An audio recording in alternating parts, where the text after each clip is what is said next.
Inilah Injil suci menurut Markus. Dimuliakanlah Tuhan.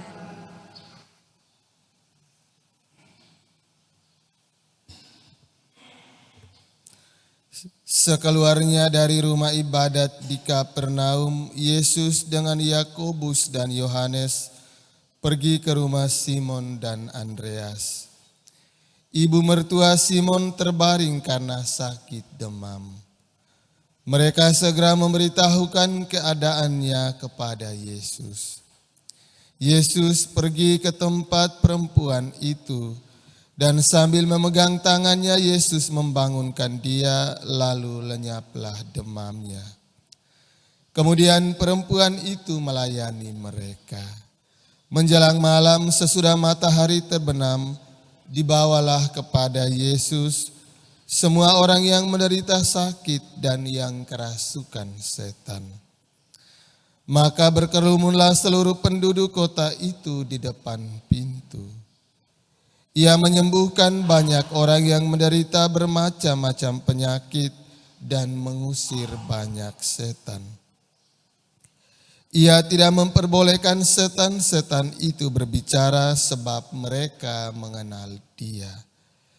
Keesokan harinya waktu hari masih gelap, Yesus bangun dan pergi keluar. Ia pergi ke tempat yang sunyi dan berdoa di sana. Tetapi Simon dan kawan-kawannya menyusul Yesus. Waktu menemukan Yesus, mereka berkata, "Semua orang mencari Engkau." Jawab Yesus, "Marilah kita pergi ke tempat yang lain, ke kota-kota yang berdekatan, supaya di sana juga aku memberitakan Injil, karena untuk itu aku telah datang." Lalu pergilah Yesus ke seluruh Galilea, memberitakan Injil dalam rumah-rumah ibadat mereka, dan mengusir setan-setan. Demikianlah sabda Tuhan.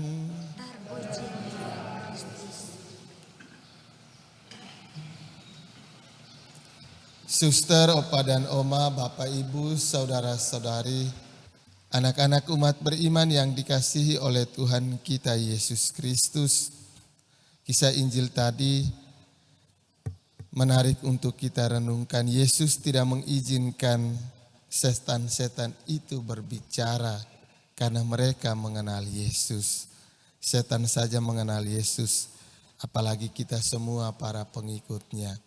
Apakah kita sudah mengenal Yesus secara pribadi, membaca firman-Nya, merenungkannya, dan kemudian melakukannya dengan sepenuh hati di sepanjang hidup kita? Itu adalah ciri-ciri orang yang mengenal Yesus, orang yang mengasihi Yesus, dan orang yang mampu mengasihi sesama yang lain. Maka lewat kedua bacaan suci hari ini, Tuhan selalu hadir menemani kita.